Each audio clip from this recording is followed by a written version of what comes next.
O Senhor esteja convosco. Ele está no meio de nós. Proclamação do Evangelho de Jesus Cristo segundo Mateus. Glória a vós, Senhor. Naquele tempo, disse Jesus: Ai de vós, mestres da lei e fariseus hipócritas, vós fechais o reino dos céus aos homens. Vós, porém, não entrais, e nem deixais entrar aqueles que o desejam. Ai de vós, mestres da lei e fariseus hipócritas, vós percorreis o mar e a terra para converter alguém, e quando o conseguis, o tornais merecedor do inferno, 2 vezes pior do que vós. Ai de vós, guias cegos, vós dizeis: se alguém jura pelo templo, não vale. Mas se alguém jura pelo ouro do templo, então vale. Insensatos e cegos, o que vale mais, o ouro ou o templo que santifica o ouro? Vós dizeis também: se alguém jura pelo altar, não vale. Mas se alguém jura pela oferta que está sobre o altar, então vale. Cegos, o que vale mais, a oferta ou o altar que santifica a oferta? Com efeito, quem jura pelo altar, jura por ele e por tudo o que está sobre ele. E quem jura pelo templo, jura por ele e por Deus que habita no templo. E quem jura pelo céu, jura pelo trono de Deus e por aquele que nele está sentado. Palavra da salvação. Glória a vós, Senhor. Ave Maria, cheia de graça, o Senhor é convosco.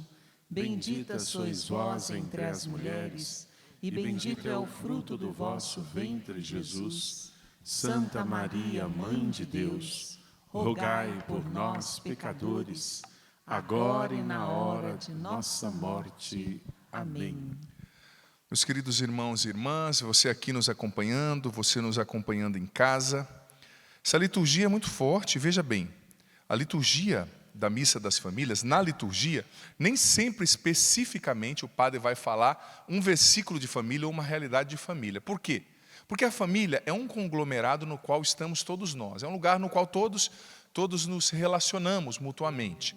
E o Evangelho, em primeiro lugar, ele vem atingir não só um grupo de pessoas, né?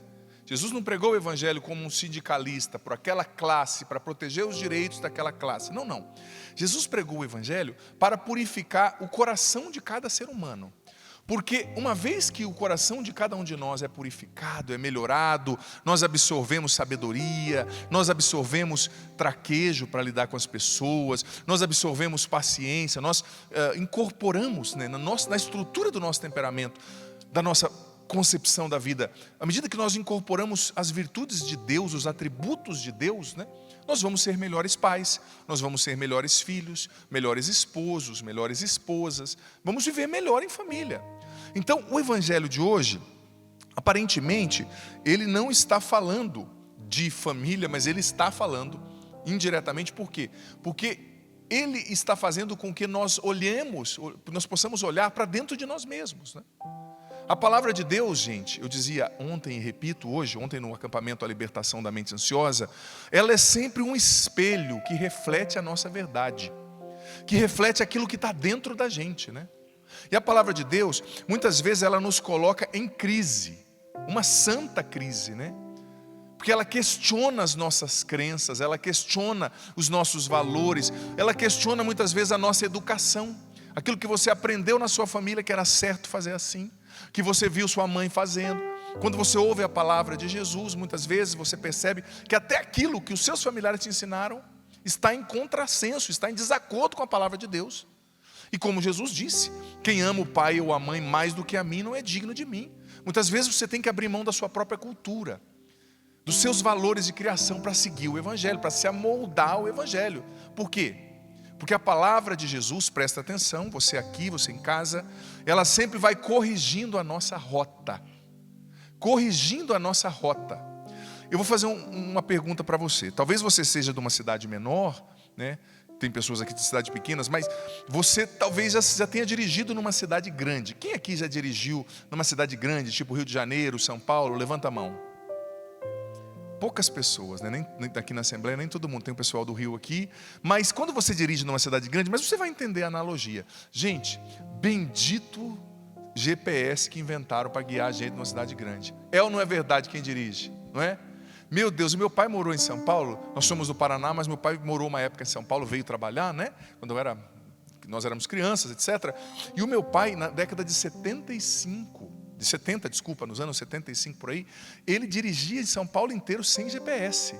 Para a minha geração e para a geração dos menores, isso é impossível, né? Porque a gente ficou um pouco mais letárgico, um pouco mais preguiçoso. Ficamos, né? Não dá para dizer. E nem todo mundo tinha a memória privilegiada do meu pai, que tem uma boa memória.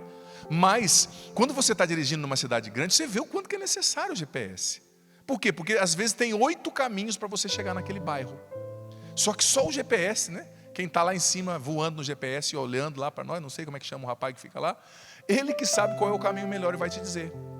Ou, às vezes, você entra numa rua errada. Já aconteceu comigo várias vezes, com certeza com você também, quem dirige em cidade grande, né? E o que a mulher que mora dentro do GPS fala quando acontece isso? Recalculando, né? Corrigindo a rota. Corrigindo a rota, recalculando. A palavra de Jesus é o GPS da nossa alma, né? Às vezes você acha que você está fazendo uma coisa certa. Você acha que você está sendo mãe do jeito certo, que você está sendo pai do jeito certo, que você está sendo esposa do jeito certo. De repente a palavra de Jesus vem, corta você por dentro, te coloca naquela crise e te diz, recalculando a rota. Corrigindo a rota, não é por aí. Por quê? Porque o evangelho de hoje fala justamente disso, dessa interioridade que a gente precisa cultivar. Porque Jesus, ao invés de ele apresentar uma doutrina, porque veja bem, infelizmente, tem muitas doutrinas que fazem com que nós identifiquemos culpados. Por exemplo, tem pessoas que se associam a cultos, que vão dizer a cultos ou a ideologias, né? Por exemplo, o problema do mundo são os burgueses, ou o problema do mundo são os proletariados, ou o problema do mundo é aquele regime, ou o problema do mundo é o capitalismo. Jesus não, ele diz o problema do mundo é você. Se você se converte, o mundo se torna melhor. O seu mundo, né? Não está falando do mundo no sentido, né, cosmológico, de tudo que existe, mas se você se converte, o problema é você. Gente, passa ano e vem ano, a gente viu na década passada, no século passado, aqueles modelos lindos de governo, né? Todo mundo vai ser de tudo vai ser de todo mundo, né? É tudo em comum. Vai ver a história desse país. Era tudo em comum, menos para o líder, para o parente dele, para o primo dele, para o vizinho, né? Por quê? Porque não é o modelo de governo que tem que mudar, quem tem que mudar é o ser humano. O modelo pode ser lindo na prática, se o ser humano não muda, não se converte, não se torna mais aberto à verdade, mais amoroso, mais paciente, mais caridoso, vai ser tudo a mesma porcaria. Então Jesus está fazendo a gente olhar para nós, você olhar para você mesmo. Porque veja bem, gente, você não vê no Evangelho Jesus agindo com essa dureza que ele agiu hoje, como nenhuma categoria de pessoas. Olha, Jesus ele conversou com pecadores públicos. Jesus conversou com prostitutas, ex-prostitutas. Jesus conversou com endemoniados. E a nenhum desses grupos Jesus se dirigiu com tanta dureza como aos fariseus. Jesus já começa falando, ai de vós. Na Bíblia, a palavra ai, né, o vocábulo do hebraico ai, significava uma maldição mesmo, né? Não é o ai que a mãe diz, ah menino, te pego, né? Depois até esquece, não faz nada com a criança, com o filho, né? Mas o ai, né? Jesus estava repreendendo e dizendo assim, fariseus hipócritas. Outra vez ele disse, fariseus, sua raça de víboras, vocês são uma raça de víboras. Jesus pegava pesado com eles, e a gente não vê Jesus pegando pesado com ninguém assim. Mas por que Jesus fazia isso? Esse evangelho responde. Porque esses fariseus, eles tinham uma doutrina na qual eles acreditavam que o problema estava sempre ao redor, né? Eles tinham que mudar o mundo. Mas eles não entendiam que eles precisavam mudar o próprio coração. Porque o que irritava tanto Jesus nos fariseus? Em primeiro lugar, o pecado capital do orgulho. Eles, gente, fariseus vem do hebraico farushim, que quer dizer os separados, né? Os observantes fiéis da lei. Eles eram sim, eles jejuavam, eles tinham algumas práticas ascéticas, né, de penitências. Mas eles se achavam tão superiores aos outros, que eles se julgavam melhores que todo mundo. E quando você faz isso, você está cometendo o pecado do orgulho. Você está se colocando no lugar de Deus. É que nem a pessoa que tem um bom talento, um grande talento. Tem pessoas que têm talentos, né? Às vezes é um hábil empresário, a pessoa é um bom professor, ele abriu uma empresa, ele tem facilidade para exercício físico, facilidade para línguas. E o orgulho consiste nessa pessoa acreditar que aquilo é dela. Eu sou bom. Não. Você tem isso porque Deus te deu. Tudo bem, você trabalhou um pouco para aperfeiçoar o dom? Sim, você trabalhou. Que nem, por exemplo, vou pegar o exemplo desse rapaz de amarelo aqui. Até o tênis está amarelo. Vem de onde? Nova Friburgo, Rio de Janeiro. Os cariocas estão chegando. Os fluminenses e cariocas estão firmes aqui. Tudo bem, o senhor trabalha com o quê? Contador. Imagina, se você falasse assim, olha, hoje eu desisti de ser contador, eu quero mesmo ser o novo Cristiano Ronaldo. Eu vou começar agora a minha carreira e eu vou me esforçar. Daria certo? Tem minhas dúvidas. Ou se você dissesse, agora eu vou ser o novo Pavarotti, e começasse a soltar a voz naquelas escalas complexas, ele pode se esforçar. Mas vai rolar, meu amigo? Dificilmente, né? Você é um ótimo contador, mas para se tornar um Pavarotti, né? Eu nessa altura do campeonato, você, né? Se fosse para eu viver de futebol, eu já tinha morrido de fome, por exemplo, se eu quisesse me tornar um jogador de futebol profissional, né? Então, tem o esforço humano, mas tem o dom. Isso que eu estou querendo dizer. Tudo bem, ele pode se esforçar. O Neymar se esforçando vai ficar melhor, mas eu me esforçando nunca vou ser o Neymar. Por quê? Porque aquilo que a gente tem de extraordinário é graça de Deus, não é mérito somente da pessoa. Porque, ai padre, eu lutei. Você lutou, mas se você não tivesse, por exemplo, quem fala 1, 2, 3 línguas, você lutou, mas se você não tivesse uma boa memória, você não falaria. Porque infelizmente você precisa ter memória fonética, memória de imagem, né? Memória visual, para você aprender uma língua, porque são novos fonemas, novos sons, novas articulações nos nervos da garganta, nas articulações dos músculos da garganta, da faringe, da laringe. Então, você precisa ter uma boa memória, você precisa ter... Tem gente que não consegue guardar uma informação, né? Gente me pergunta assim, padre, que hora que é a missa? 3h30, passa 10 minutos, padre, tem missa hoje, que hora que é? Né? Tem gente que não consegue. Então, tudo que você tem é dom de Deus. O que você tem, padre, eu construí um patrimônio, eu sou rico, eu trabalhei, tudo bem. Se você tivesse nascido paraplégico, você teria conquistado isso? Com todo respeito a quem tem esse problema, óbvio. Estou querendo dizer assim, às vezes a pessoa se gloria de uma coisa, tipo assim, eu consegui, mas se você não tivesse saúde? Mas se você tivesse acamado a vida inteira? Mas se você tivesse não nascido aqui, mas nascido num país paupérrimo da África e não tivesse nenhuma condição de fazer o que você fez? Jesus estava condenando o orgulho daqueles fariseus e está condenando o orgulho de muitos de nós também. Porque o orgulho, veja bem, todo orgulhoso vai se tornar um hipócrita. Jesus chamou eles de hipócrita. Por quê? Porque o orgulhoso, cuidado você que tem um temperamento colérico, mais bravo assim, cuidado, não estou falando que você é assim, mas você tem essa tendência. Isso é científico. O orgulhoso, a pessoa que é muito realizadora, ela tem, sabe aquela pessoa que é implacável para analisar o defeito dos outros. Ela vê, aquela pessoa não está com boa intenção. Aquele tecladista fez um acorde errado. O padre Adriano começou a falar do evangelho, esqueceu, começou a falar do jogo do Corinthians. Não sei o que tem. A pessoa é implacável para ver o defeito do outro. Mas sabe o que acontece? Ela vai acreditando na mentira de que ela não tem defeito. Ela é cega para enxergar a própria fraqueza. Só que ela tem fraqueza. Que ser humano não tem pecado, não tem fraqueza, gente? Só que como a pessoa é tão implacável para julgar, para ver o errado, para ver o defeito, e já para apontar o dedo, ela se torna um hipócrita. Por quê? Porque ela dissimula as próprias fraquezas. Ela age como se não tivesse pecado. Ela age como se não tivesse erro. Mas ela tem. Só que, infelizmente, o orgulhoso ele fica cego para as suas próprias fraquezas. E tem gente, me perdoa, que acredita no disparate que nasceu imaculado sem o pecado original. Só Nossa Senhora nasceu imaculada sem pecado original. Nenhuma outra criatura humana. Mas a pessoa acredita que ela não tem defeito. Que o mundo inteiro tem que mudar. Orgulho. Vaidade. Esses homens se achavam superiores. Então eles iam, detonavam e condenavam Jesus. Olha, cuidado. Vocês são hipócritas, vocês são víboras. E por quê? Jesus foi explicando ao longo do Evangelho. Jesus disse, olha, vocês não entram no reino e não deixam quem quer entrar, entrar. Vocês não entram. Ou seja, por causa desse comportamento orgulhoso, e eles tinham alguns problemas com o dinheiro também, Jesus falou no final do juramento por causa de dinheiro, né? Eles exploravam as viúvas, que naquela época não tinha ninguém por elas, não tinha nenhuma legislação que protegesse o órfão, a viúva no Império Romano, na Constituição deles. Eles exploravam e eles usavam desculpas muito religiosas, né? Porque tem gente que é assim, tem gente que vem para... Me perdoe a sinceridade, tem pessoas que são ruins, são más. E às vezes ela encontra na religião uma desculpa para ela usar ali a posição dela na paróquia de líder, de coordenador, e para descer o porrete em todo mundo, né? Pega lá um versículo que convém a ela para humilhar todo mundo. E tem que ser na minha cartilha, padre. Se não for, vai para o inferno, né? Sabe?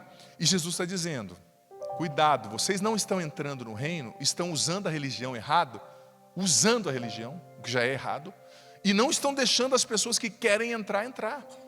Isso é muito sério, filho, filha, presta atenção, você aqui, você em casa. Todos nós corremos o risco de agir assim também.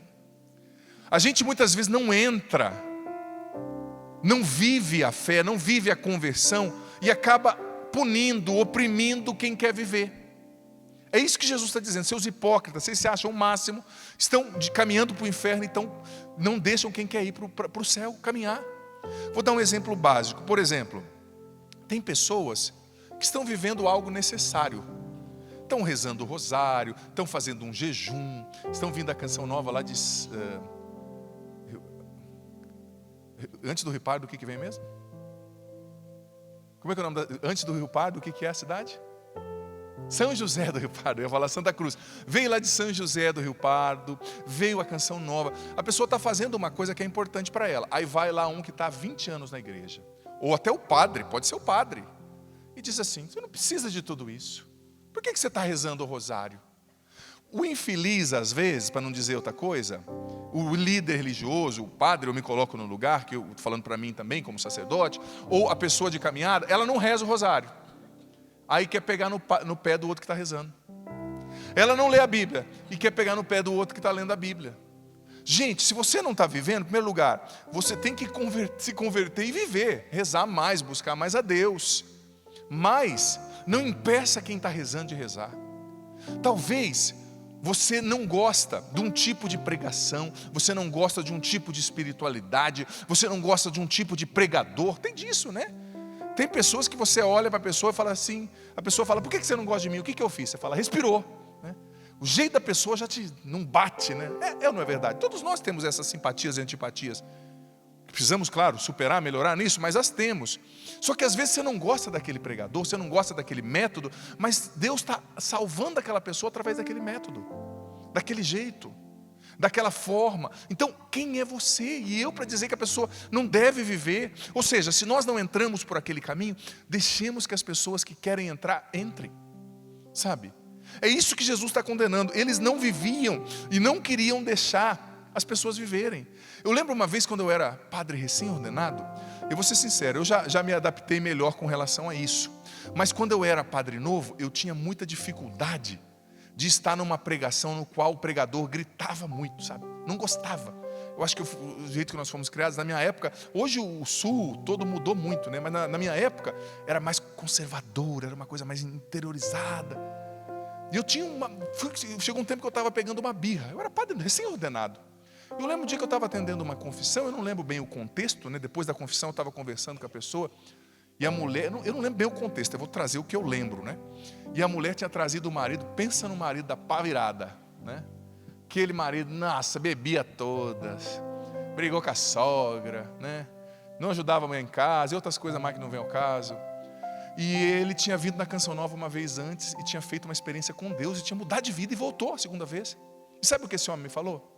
Padre do céu, eu não gostava de rezar, não gostava da igreja, mas a hora que aquele pregador começou a gritar, Deus começou a mexer comigo, e eu mudei, e eu recebi o Espírito Santo. Eu olhei para mim mesmo e falei, quem sou eu para falar que o grito está errado, se o grito está salvando o cara, né? Quem? Fiquei com vergonha, né? Claro, eu era poucos meses de padre, ainda eu tinha direito de cometer essas falhas, né? Agora a gente já vai, né, padre, ficando mais velho, tem que Incorporando mais sabedoria, né? Mas eu falei, quem sou eu para criticar? Se está salvando ele, ótimo. E hoje eu nem ligo mais, né? Era coisa de padre novo mesmo, sabe? Mas, ou seja, se está salvando o outro, se eu não estou entrando por aquele caminho, deixa o outro entrar. Eu lembro quando eu era recém-convertido, vou dizer assim, né? Conversão é um processo, claro, mas eu estou falando do meu primeiro encontro pessoal com Jesus. Eu contei já várias vezes pela TV, no meu canal no YouTube também a minha história. Eu era adolescente, fui um adolescente muito complicado. Tive envolvimento com droga, com bebida, fui da pá virada, ouvia rock satânico, perdido, entrei em coma por causa de droga. Então, depois que, graças a Deus, eu vim para a igreja, tive o meu encontro pessoal com Jesus, muita oração dos meus pais, eu comecei a viver na igreja, veja bem, presta atenção que o padre vai falar. Eu comecei a sentir uma necessidade muito grande de rezar, de buscar a Deus. Eu tinha ali 18 anos. E eu senti uma necessidade muito grande de jejuar, de adorar, de rezar. E às vezes, sabe, claro, talvez tinha excesso na época, sim. Tinha um pouco de desequilíbrio, sim. Mas eu imagino o coração de Deus, a alegria do coração de Deus vem da minha busca, né? Às vezes eu fazia, gente, eu trabalhei numa época num serviço pesado numa multinacional e eu fazia 5 dias de jejum. A semana inteira, durante a semana, trabalhando no serviço pesado. Hoje eu olho para trás e falo, nossa, é exagerado, né? Mas na época, eu precisava daquilo, sabe? Eu precisava, porque eu estava vindo de uma vida tão errada, eu já tinha feito tanto sacrifício para o mal, virado noite na rua, ficado na chuva, caído, vomitado. Você sabe o que essas coisas geram, né? Eu não vou nem descrever para você o que um vício causa na vida de uma pessoa. Que eu vim com esse desejo, tudo que eu fiz de sacrifício para o mal, eu quero fazer para Deus. E eu ia adorar, e às vezes ficava, gente, quando eu tinha tempo, claro, dias livres, assim, ficava 5 horas em adoração, 4 horas. E eu lembro que chegavam pessoas, às vezes até bem intencionadas, né? Muito equilibradas, muito sábias, e falavam assim, não, para com isso, você está errado, onde já se viu? Graças a Deus que eu não escutei essas pessoas. Por quê? Porque Deus foi me equilibrando no caminho, foi me aperfeiçoando no caminho. É óbvio, você segue Jesus, Ele vai te equilibrando, Ele vai tirando excessos, Ele vai acrescentando o que falta, isso é natural. Mas se eu não tinha estrutura para ser tão equilibrado ainda. Por quê? Porque eu vinha de outra história. Então, aquela pessoa que estava achando que estava me fazendo um bem, na verdade ela não ia deixar eu entrar onde eu precisava entrar. No caminho do reino dos céus, no caminho da minha vocação. Depois eu fui me descobrindo, claro, e aos poucos Deus foi colocando cada coisa no lugar. Enfim, o que eu quero dizer com isso? Que a gente tem que respeitar o itinerário da graça de Deus na alma de cada pessoa. Porque Deus tem uma pedagogia certa, específica, especial, única, para trabalhar com cada pessoa, para falar com cada pessoa, para agir na vida de cada pessoa. E por isso que nós temos que ser menos bairristas dentro da igreja, menos partidaristas. Sabe, na igreja tem muitos carismas, muitas formas. Mas os fariseus não, se não for do nosso jeito, você vem, nos segue, nós não vamos entrar no céu, você também não vai. Gente, sejamos mais humildes. Deus conduz as pessoas do jeito que Ele quer, sabe? E tem pessoas, eu digo para você, tem pessoas que pelo seu temperamento, a pessoa é mais fria, ela não se envolve tanto com as situações, ela não tem tudo tão à flor da pele, sabe? Então essa pessoa, talvez ela não precisa rezar tanto, ela não precisa ser tão penitente, ela não precisa se afastar de situações más, de ocasiões de pecado tanto. Agora tem pessoas que são muito à flor da pele, tudo nela é muito intenso. Então uma pessoa como essa, ela precisa jejuar mais, ela precisa se afastar de certas coisas, ela não pode se dar a liberdade, o luxo de certas coisas. E às vezes você olha para você e fala, é bobeira, por que ele faz isso? Mas você não tem que medir o outro com a sua régua. Você tem que medir o outro com a régua daquilo que Deus tem para ele. Sabe, eles não entravam e não deixavam entrar. Por quê? Porque eles achavam que eles eram a medida, né? No fundo, eles estavam convertendo aquelas pessoas a eles mesmos, às ideias deles e não a Cristo. E não a Jesus. Por isso que Jesus os repreendia. E a gente tem muita gente que é assim. Eu costumo falar, gente, falo com muito respeito, com muito carinho. Por exemplo, a pessoa que começa a vir à missa e gosta de usar um véu, né? As mulheres, eu acho bonito, maravilhoso, você está te fazendo santa, você está te ajudando. Filha, continua. Agora, por favor, não fale que quem está sem véu é do diabo. Por favor, não fale que quem está sem véu vai para o inferno, porque isso é pecado e é orgulho, é vaidade. Você não tem o direito de falar isso. Nesses dias eu vi uma coisa que mexeu tanto comigo, me deixou assim triste. Tinha um sacerdote mais velho, que não usava certo tipo de paramento, como não estava ali usando o clégima, né, aquela roupa de padre, o que eu acho que todo padre tem que usar, eu uso, nós usamos, né? Mas ele era um padre mais velho, de outra época, na época que ele foi formado no seminário, não se usava tal. E tinha um outro mais novo que estava usando. Aí eu vi pessoas dizendo assim, tipo assim, esse que está usando é padre de Deus, o outro é do diabo, o outro não presta. E eu fiquei pensando, e eu conhecia aquele padre velhinho. Aquele homem era padre mais de 50 anos, gente. Ninguém sabe o que ele passou para ser padre, para continuar sendo fiel ao sacerdócio. Ele era de outro país, ele era italiano. Ele deixou a família, os pais morreram na época, ele não pôde ir porque ele estava aqui servindo o Brasil, dando a vida numa paróquia. Então quer dizer, entenda bem, eu não estou fazendo apologia a não usar o paramento. Não é esse o ponto. Eu uso, nós usamos. A indumentária de religioso, né, a roupa de padre, nós usamos. Mas tipo assim, se eu uso e me faz bem, ótimo, eu quero ser santo, eu acho que tem que usar. Mas eu não tenho o direito de falar que o outro está no inferno porque ele não usa. Eu não tenho direito de falar que o outro está no inferno porque ele não segue a minha cartilha. Por quê? Porque Jesus está dizendo, olha, cuidado. Jesus no final falou, cuidado, vocês mudam aqui as coisas. Vocês falam que jurar pelo templo não vale, mas jurar pelo ouro do templo vale. Jesus estava falando, vocês estão olhando para as coisinhas pequenas, brigando pelas coisinhas pequenas e esquecendo de ver o amplo, de ver o que é mais importante. Porque às vezes a pessoa ela começa a estudar a liturgia da igreja, mas não é para amar a igreja, não é para ensinar os outros, mas é para se tornar arrogante, para mandar os padres para o inferno, para mostrar que sabe mais, para fazer vídeo detonando todo mundo. Isso aí é falta de caridade, é pecado, é orgulho. Jesus está fazendo a gente olhar para a gente mesmo. Muda você mesmo. Muda, termina, não alimenta o orgulho dentro de você, não alimenta a hipocrisia. Nós estamos falando de família. Às vezes você, pai e mãe, sabe, você saiba que o seu filho ele está escutando, não o que você diz, mas o que você faz. A voz do seu comportamento é o que ele mais escuta. Então às vezes a gente é hipócrita dentro de casa, na educação. A gente exige, a gente não faz. A gente exige e não dá exemplo, sabe? E mais uma vez eu digo, não fechemos a porta do reino para os outros. Se você conclua esse raciocínio e vou entrar no outro já, desculpa. Se você usa uma roupa que te faz bem, se você gosta daquele padre que está sempre levitando, 3 metros do chão, ótimo, que Deus te abençoe, mas os outros não são do diabo por causa disso. Respeite os sacerdotes, porque acusar um sacerdote, julgar um sacerdote, você está acusando o próprio Cristo. E tem muita gente que vai perder a salvação pelo desrespeito com a pessoa de Cristo presente em cada padre. Se ele tem um erro ou outro, é entre ele e Deus. Nós amemos e rezemos pelos sacerdotes. Se for muito sério, muito público, que falem com o bispo, que o bispo o corrija, mas com respeito, gente. Sabe, a gente tem que perder essa mania de querer converter as pessoas às nossas ideias, de querer converter as pessoas a nós mesmos. Serviu para mim, então só pode ser padre daquele jeito, os outros são do diabo. Pecado, gente, isso é mentira, é falta de caridade. O que adianta você ser tão religioso, entender tanto de liturgia, usar essa roupa, esse véu, essa capa do Batman, que seja, e mandar todo mundo para o inferno? É falta de caridade. Você está em pecado. E muita gente vai perder o céu por causa dessa falta de caridade. Porque estuda para se tornar um inquisidor, né? Para dizer quem tem que queimar e quem não tem, quem está no céu, quem está no inferno. Ô, meu amigo, começou errado. Caridade, caridade. E veja bem, depois Jesus fala, deu para entender esse início, sim ou não? Olha para quem está do seu lado, veja se está com cara de sono e dá uma sacudida nessa pessoa. Fala, não dorme na homilia do padre, não. Você que está em casa não vê, mas aqui de cima o padre vê tudo.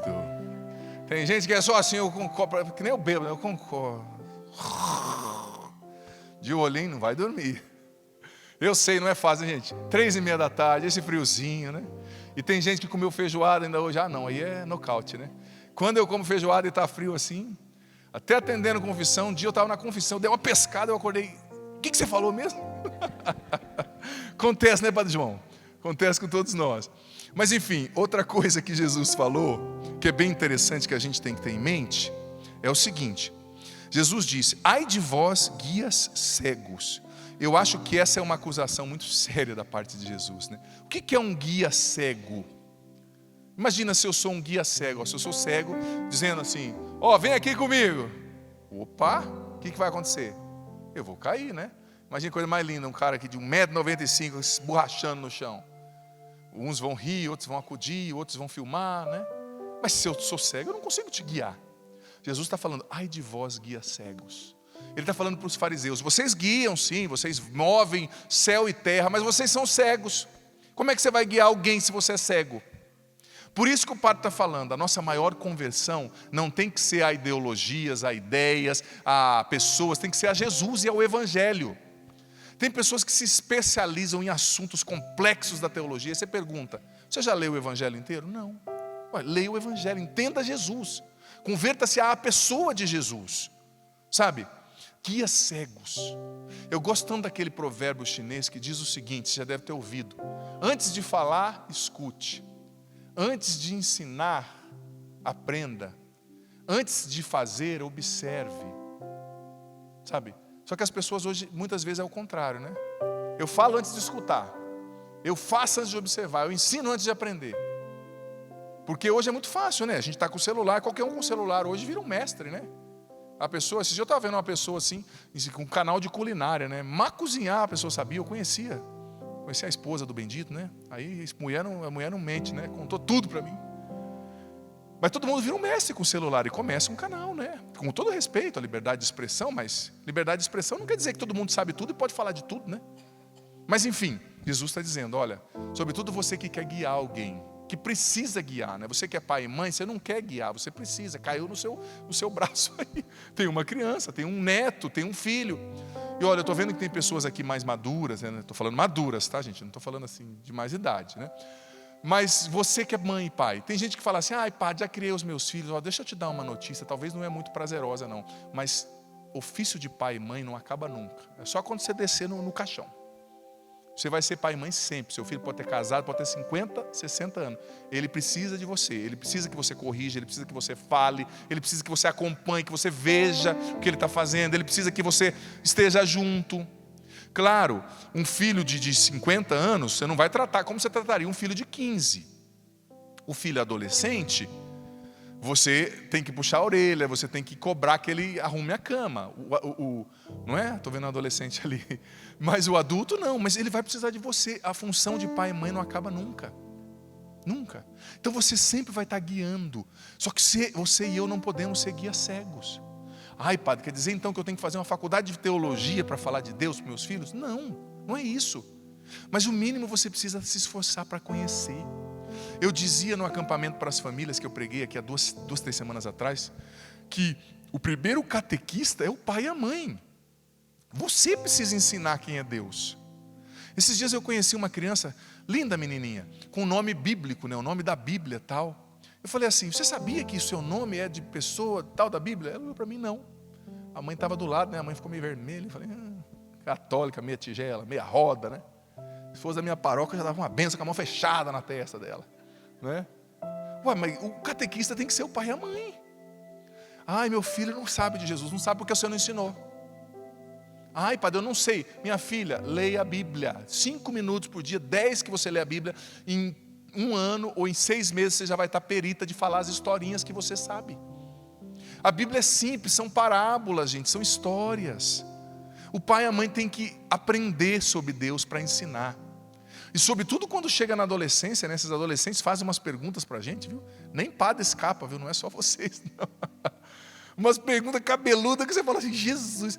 Um dia eu fui na casa de uma família, um adolescente me fez uma pergunta que eu até desconversei, fui no banheiro, dei uma olhada no celular, uma pesquisada e voltei para responder, né? Claro, ele não sabia desses detalhes, mas estou contando aqui em rede nacional. Se ele estiver assistindo, ele vai entender. E o padre sentiu assim um desarranjo intestinal na hora. Eu falei: não, já volto. Fui no banheiro, claro, eu precisava ir ao banheiro mesmo. E lá eu fui olhar, porque eles fazem umas perguntas, mas você tem que ser catequista, você tem que ensinar o seu filho, você tem que aprender sobre Deus, você tem que aprender o catecismo, gente. Leia o catecismo, está tudo explicado ali. Tem muito católico que não tem o catecismo em casa. E hoje tem vídeo na internet. Olha, eu tenho um canal no YouTube com milhares de vídeos. A Canção Nova tem milhares de vídeos. Padres afins aí tem milhares de vídeos sobre doutrina, sobre fé. Você tem que saber explicar, o mínimo. O guia cego é o que quer ensinar sem aprender, ou o que exige sem dar testemunho. Sobretudo dentro de casa, o pai, a mãe, o avô, a avó, precisa ser uma referência de espiritualidade, uma referência do sagrado, uma referência de piedade. Sabe, as crianças, gente, elas estão abertas a aprender. Encerro dizendo uma história que eu fiquei um tempo lá com os meus pais, não é? Com a minha família, E eu um dia tinha saído com a minha irmã, com os meus sobrinhos, e estava lá fora rezando o terço, né? Aí meu sobrinho de 6 anos, que parece eu quando era pequeno, parece um furacão, energia, falando, subindo nas coisas, jogando pedra. Ele veio para o meu lado, eu falei, estava tão tranquilo aqui a minha oração. E a mãe dele estava num quarto lá com a outra sobrinha, né? Minha outra filha, né? Dela. E ele veio para o meu lado, eu, Ave Maria. Eu comecei a falar até mais alto, Ave Maria, cheia de graça. Falei. Aí ele veio, sabe o que ele fez? Sentou do meu lado, a hora que eu terminei, né? Ele olhou para mim e falou, Santa Maria, Mãe de Deus, rogai por nós, pecadores, agora e na hora de nossa morte, amém. Rezou o terço inteiro comigo. Eu falei, filho, onde você aprendeu? Ele falou assim, meu pai reza comigo toda semana. Tá vendo? Olha que coisa linda, menino de 6 anos. E talvez o pai fale, esse menino não aprendeu nada, ele fica mexendo, jogando bola na hora que eu estou rezando. Não aprendeu o quê? Criança aprende do jeito de criança, eles têm muita energia, eles não vão ficar parados dizendo, fala mestre, né? Eles estão ouvindo você. Olha, eu achei tão bonito que ele rezou o texto, e rezou direitinho, assim, sabe essas jaculatórias, rezou a salve rainha. Eu falei, caramba, eu na idade dele não sabia rezar daquele jeito. Mas por quê? Porque alguém está tentando, o pai, a mãe, a minha irmã também ensina muito, reza muito com ele, compra as coisas da Bíblia, é prioridade.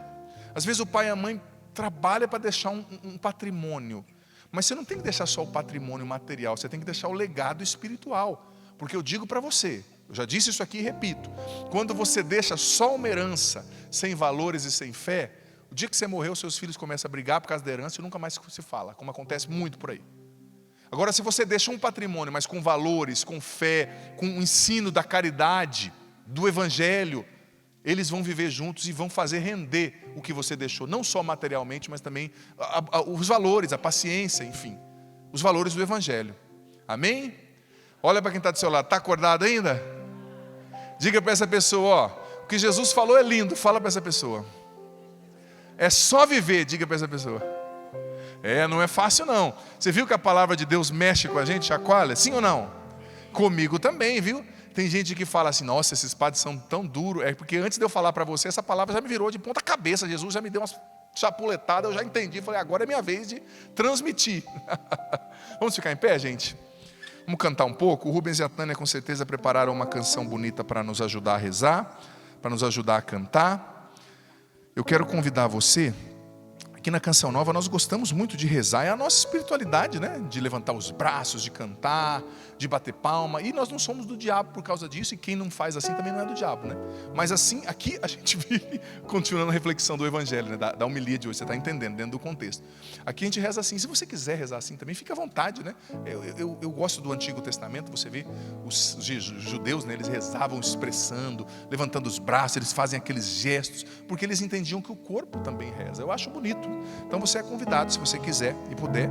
Então já te convido, levante os seus braços agora, amado, amada, você aqui, você em casa. Levante os seus braços nessa missa pelas famílias. E vamos cantar, vamos rezar com o Rubens e com a Tânia. Vamos deixar essa palavra entrar no nosso coração, né? Às vezes a gente precisa ser mais humilde. Às vezes a gente precisa deixar de olhar para os defeitos dos outros e corrigir em nós o que precisa ser corrigido. Muitas vezes a gente precisa se esforçar para aprender mais, sabe? Para viver mais a fé, para ler a vida dos santos, para ler o catecismo, para ler a doutrina da igreja e então poder ensinar com exatidão. Levanta os seus braços, vamos cantar, vamos rezar.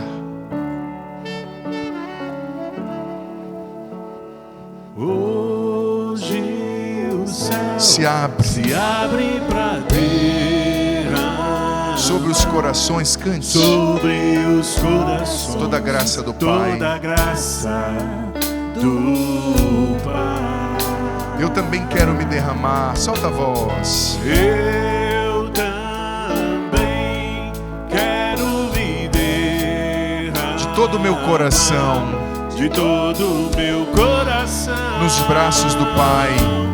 nos braços do Erga bem os braços e canta. Vem Espírito Santo.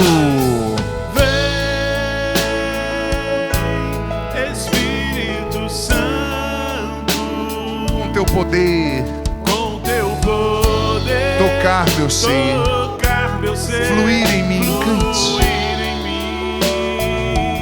Vem Espírito Santo, solta a voz. Não fique sem cantar, com teu poder, tocar meu ser. vez mais, vem Espírito Santo, levanta os braços, é só esse refrão, cante. Espírito Santo, Espírito Santo, com teu poder, com teu poder, tocar meu ser, fluir em mim. tocar meu ser, fluir em mim. Vem Espírito Santo, Vem, Espírito Santo, com teu poder, tocar meu ser, fluir em mim. se mantenha com os braços erguidos. Eu quero pedir ao Rubens e à Tânia que nos conduzam nesse momento em oração, a partir dessa homilia, a partir dessa inspiração desse momento, que eles nos ajudem a rezar. Mantenha os seus braços erguidos. Vá pedindo o Espírito Santo. A palavra de Deus diz que todo aquele que pede, o Senhor vai dar. Aquele que se abre, o Senhor vai derramar. Você não veio essa tarde, você não está ouvindo tudo que você está ouvindo à toa. O Senhor quer nos dar o seu Espírito Santo. Nossa Senhora, nas suas aparições em Medjugorje, ela disse: nós pedimos tanta coisa, mas deixamos de pedir o essencial. E o essencial é o Espírito Santo. Peça agora, peça. Queira ser batizado nesta força, nesse poder do Espírito. Senhor, nós estamos aqui abertos. Queremos, necessitamos dessa graça, desse poder, desse fogo do alto. Toca em nós, Senhor. Toca na nossa mente, toca no nosso sentimento, toca na nossa vontade. Vem, Espírito Santo de Deus, trabalhar em cada um de nós que aqui estamos. Nós estamos necessitados, estamos sedentos dessa graça. Derrama o teu Espírito sobre nós, Senhor. E a imagem que me vinha era a imagem de uma mão de um homem, paterna, uma mão grande, que quando eu via, me passava muita segurança. Eu via a imagem desta mão tocando uma cabeça, tocando a cabeça de uma pessoa. E no momento em que essa mão tocava, mão de pai, essa pessoa, ela se transformava. Toda resistência, toda defesa, toda autossuficiência, todo orgulho, tudo aquilo que essa pessoa, ela ficava na defesa mesmo, cai por terra no momento em que essa mão, a mão do Pai, toca essa cabeça. E isso é o Senhor está fazendo, é o que Ele está fazendo com cada um de nós. Caiu muitas ideias erradas nesse momento, caiu muitos conceitos que estavam nos bloqueando, nos paralisando na nossa caminhada, caiu muitas defesas. Você que ficava na autossuficiência, no orgulho, só você que sabe, só eu que sei, ou só eu que entendo. Não, o Senhor fez cair por terra agora. O Senhor abriu você, abriu o seu coração. É a mão do Pai, é a mão que dá a graça da segurança. Eu agradeço, Senhor, por essa libertação na paz que o Senhor foi fazendo em muitos de nós, nos fazendo entender que quem tem que mudar sou eu. Quem tem que mudar sou eu. E é com a sua graça, e é com a tua bênção. Quem tem que mudar sou eu. Muito obrigado, Senhor. E repita depois do Padre: Espírito Santo de Deus. Espírito Santo de Deus. Mais forte, Espírito Santo de Deus. Espírito Santo de Deus. Vem purificar o meu coração. Vem purificar o meu coração. Retira tudo que não é teu. Retira tudo que não é teu. Toda tristeza, Toda tristeza. toda ansiedade, Toda ansiedade. todo medo, Todo medo. toda confusão. Toda confusão. Enche-me de ti, Espírito Santo. Enche-me de ti, Espírito Santo. Dai-me um coração humilde, Dai-me um coração humilde, dócil, dócil, respeitoso, respeitoso, caridoso. caridoso. Enche-me de ti, Espírito Santo. Enche-me de ti, Espírito Santo. Dai-me os teus dons, Dai-me os teus dons, para que então eu possa ensinar, para que eu então possa ensinar, conduzir conduzir as pessoas pelo caminho certo. as pessoas pelo caminho certo. Dá-me a tua sabedoria, Espírito Santo. Dai-me a tua sabedoria, Espírito Santo. Enche agora o meu coração. Enche agora o meu coração. Faz-me ver Faz-me ver o que eu preciso ver. o que eu preciso ver. Faz-me ouvir Faz-me ouvir o que eu preciso ouvir. o que eu preciso ouvir. E dai-me a graça de julgar menos Dai-me a graça de julgar menos e amar mais. e amar mais. Que eu não seja alguém que saia condenando as pessoas, Que eu não seja alguém que saia condenando as pessoas, mas que eu saiba amar mas que eu saiba amar com um coração semelhante ao de Jesus. com um coração semelhante ao de Jesus. Vem, Espírito Santo. Vem, Espírito Santo. Amém. Amém. E nos voltando para a imagem da Sagrada Família, sempre nós fazemos isso aqui na Missa das Famílias. Jesus, Maria e José. A nossa família vossa é. Jesus, Maria e José. A nossa família vossa é. Jesus, Maria e José. A nossa família vossa é.